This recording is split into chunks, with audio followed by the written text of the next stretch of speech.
मालिक को प्रणाम। सभी अभ्यासी भाई बहनों को नमस्कार। स्वीकार करें। दाजी कहते हैं, कोयले और हीरे में क्या फ़र्क होता है? दोनों ही कार्बन हैं। अत्यंत भारी दबाव और ऊष्मा के प्रभाव से कोयला हीरा बन जाता है। हमारा अस्तित्व भी इसी प्रकार है, फिर भी हम विपत्तियों का सामना नहीं करना चाहते।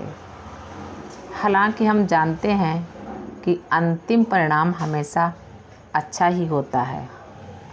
आपके बचपन के अनुभव या अभी वर्तमान के अनुभव आपको बताएंगे कि हम कई बार बड़े चाव से अपने कठिन समय के बारे में बात करते हैं।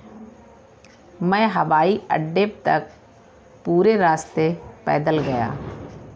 हम उसके बारे में डींगे हाँकते हैं। यदि हम कार से हवाई अड्डे गए होते तो डींग मारने के लिए कुछ भी नहीं होता। जब आप सचमुच कठिन समय से गुजर रहे होते हैं और अपनी ईमानदारी से बच जाते हैं, आप कह सकते हैं, वाह, मैंने ऐसा किया। कठिन समय वास्तव में हमें अधिक सुदृढ़ बनाता है। यदि कक्षा में आपकी परीक्षा नहीं ली जाती, क्या आप कक्षा में उपस्थित भी रहते? शायद आप में से कुछ ही जो शिक्षा के प्रति गंभीर होंगे कहेंगे, परीक्षाएं हों या न हों, मुझे अध्ययन करना है। इंसानों की यह अलग प्रजाति होती है, परंतु हम लोग परीक्षाओं और इम्तिहानों से डरते हैं। यदि हमें मौका दिया जाए तो हम कभी परीक्षा नहीं देंगे। ठीक है ना? हमारी समस्या यही है। हमें जीवन में उन्हीं कामों को बार बार दोहराने की ज़रूरत होती है। जीवन परीक्षाओं से अलग अलग कसौटियों से भरा है। ऐसी कसौटियों ने तो गुरुदेवों को भी नहीं बख्शा। ये कसौटियाँ आपकी परीक्षाओं जैसी नहीं होती, जहाँ आपकी योग्यता का इम्तहान लिया जाता है। चुनौतियाँ हमें जीवन में कुछ अधिक महान कामों के लिए तैयार करती हैं। जब जीवन में कुछ अनचाहा हो जाता है तो उन क्षणों से हमें सीखना चाहिए। उनसे संघर्ष करने के बजाय उनसे शिक्षा लें। निराश हुए बिना उन समस्याओं को सुलझाने का प्रयास करें। अगर हम निराश हो गए तो हमारा मन विचलित हो जाएगा। हमारे अंदर मौजूद हमारा मार्गदर्शक, हमारा राडर ही विचलित हो जाएगा, तो मार्गदर्शन आंतरिक रूप से नहीं मिल पाएगा। हम सही निर्णय नहीं ले पाएंगे।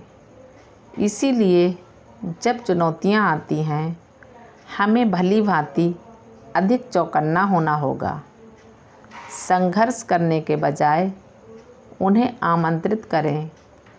इसीलिए बाबूजी बार बार कहते हैं, विपत्तियों को स्वीकार करें। उन्हें स्वीकार किए बिना हम उनका उद्देश्य कभी नहीं समझेंगे। वे हमारे लिए क्या कर सकती थीं? वे हमें कहाँ और किन स्तरों तक ले जा सकती थीं? जिस क्षण हम जीवन में आई अनचाही चीज़ों को स्वीकार कर देते हैं, हम इन सभी बातों को समझने का सुअवसर खो देते हैं। साहसी हृदय और बहुत सी हिम्मत जुटाकर शांति से इन चुनौतियों के दौर से गुजरें। एक बार जीवन में ऐसी स्थितियों से गुजरने पर आप पहले से भी ज़्यादा साहसी होकर निकलेंगे। यदि आप उन्हें स्वीकार नहीं करेंगे, आप कुछ भी सीख नहीं पाएंगे। यदि आप मात्र स्वीकार करेंगे तो आप बस इंसान ही बने रहेंगे। मालिक की उम्मीदें सिर्फ स्वीकार करने तक सीमित नहीं हैं। वे चाहते हैं कि हम खुश होकर, प्रसन्नचित्त होकर ये सारी परिस्थितियां स्वीकार करें और उस सौंदर्य को देखें जो उसके बाद उभरता है। इसके लिए बहुत साहस और आत्मविश्वास की ज़रूरत है। यदि आप में आत्मविश्वास नहीं है, कम से कम मालिक में तो विश्वास रखें कि ऐसे उच्च क्षमतावान मालिक के होने पर हम इस परिस्थिति से गुजर सकते हैं। तब आप विजयी होकर निकलेंगे। आप भले ही असफल हो जाएं, परंतु जीवन रूपी परीक्षा में आप उत्तीर्ण हो गए हैं और यही है जो वांछनीय है। हम डरपोक की तरह भाग नहीं जाते। जीवन में जो भी आता है हम उसका सामना करते हैं तथा आगे बढ़ते हैं और इस प्रकार हम अपनी नियति का निर्माण करते हैं। अन्य अनेक लोगों की तरह हम जीवन से पलायन नहीं करते, बल्कि साहस और विश्वास के साथ हम उसका सामना करते हैं। हम सब जीवन में अगिन परीक्षाओं और कठिनाइयों से गुजरते हैं, इसमें कोई अपवाद नहीं है।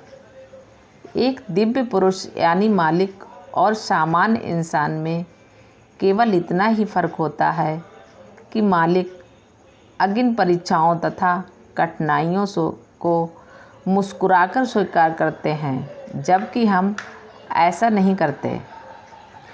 बाबूजी महाराज एक संदेश में कहते हैं, अगिन परीक्षाओं को खुशी से स्वीकार करने पर उनका उद्देश्य पूरा होगा, चाहे आप इन्हें स्वीकार करें या न करें।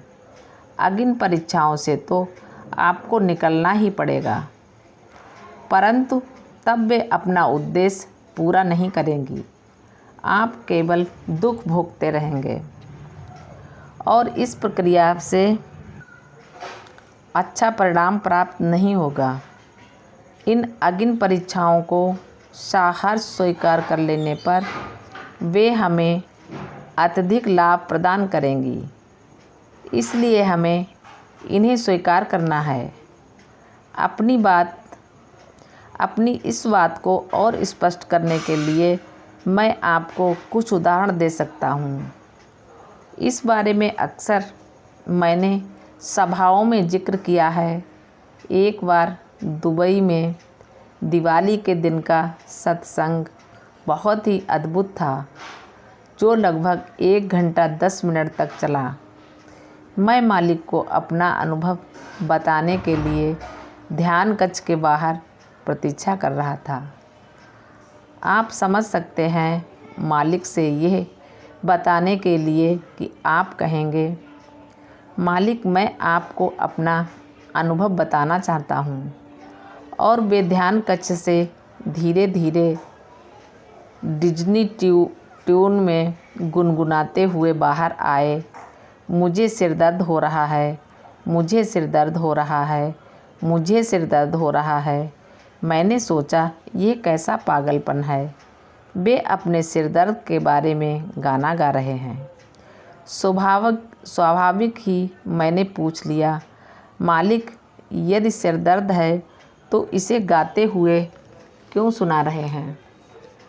तब उन्होंने कहा, इसके अलावा मैं और कर भी कह सकता हूँ।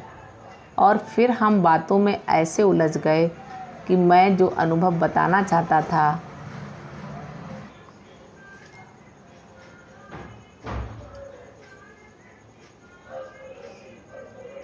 वह पूरी तरह भूल गया। मतलब वह महत्वपूर्ण नहीं था। जब आपको पता चलता है कि मालिक के सिर में दर्द हो रहा है, तो उसके सामने आपका हर अनुभव मामूली है और बताने लायक नहीं रहता। मैंने हाल ही में एक बात नोट की है। याद है जब हमने उनकी गैर मौजूदगी में तिरुपुर में उनका जन्मदिन मनाया था, वह कितना दुखद था। ठीक हर बार जब भी तिरुपुर में सत्संग शुरू होता, वे यहाँ कोमा की अवस्था में अपनी आंखें खोलते। इस तरह दोनों हाथ जोड़ते और कुछ बुदबुदाते, मानो कह रहे हों, प्लीज़ स्टार्ट, कृपया शुरू करें। फिर कुछ मिनटों बाद कहते, दैट्स ऑल, बस कीजिए, और अपनी आंखें बंद कर लिया करते। वे अपने आसपास की जगह से पूरी तरह वाकिफ़ रहते थे। जब उन्हें पहली बार बिस्तर से उठाकर कुर्सी चेयर पर बैठाया गया, तब वे मजाक में बोले, वाह, अब तो मैं चेयरमैन बन गया हूँ। वह कितने अद्भुत मालिक।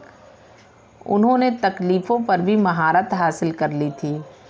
इस तरह देखा जाए तो आप कह सकते हैं कि मास्टरी, निपुणता और कुछ नहीं बल्कि जीवन में मिलने वाली अनेक चीज़ों पर निपुणता पाना है।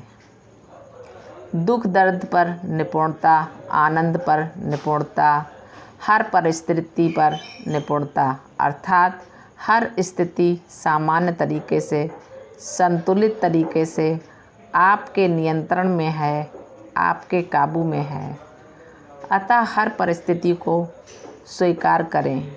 यदि और भी आगे बढ़ना चाहें तो खुशी से स्वीकार करें, और इससे भी आगे जब आपको इसका भी पता न हो कि आपने इसे खुशी के साथ या कृतज्ञता के साथ स्वीकार किया है या फिर केवल हम कहते हुए स्वीकार किया है, इससे कोई फ़र्क नहीं पड़ता। आप स्वीकार करते हैं और आगे बढ़ जाते हैं। जो भी हो रहा है उस पर पलक झपकाए बिना, यानी ज़रा भी ध्यान दिए बिना, इस बात से अवगत हुए बिना कि क्या घटित हुआ है, जो भी मिले उसे स्वीकार कर आगे बढ़ जाते हैं। पूर्ण रूपेण स्वीकारता यही है, और यही है पूर्ण रूपेण समर्पण, क्योंकि बिना किसी पूर्वानुमान के आप ऐसे समर्पण में सदा ही वर्तमान में रहते हैं।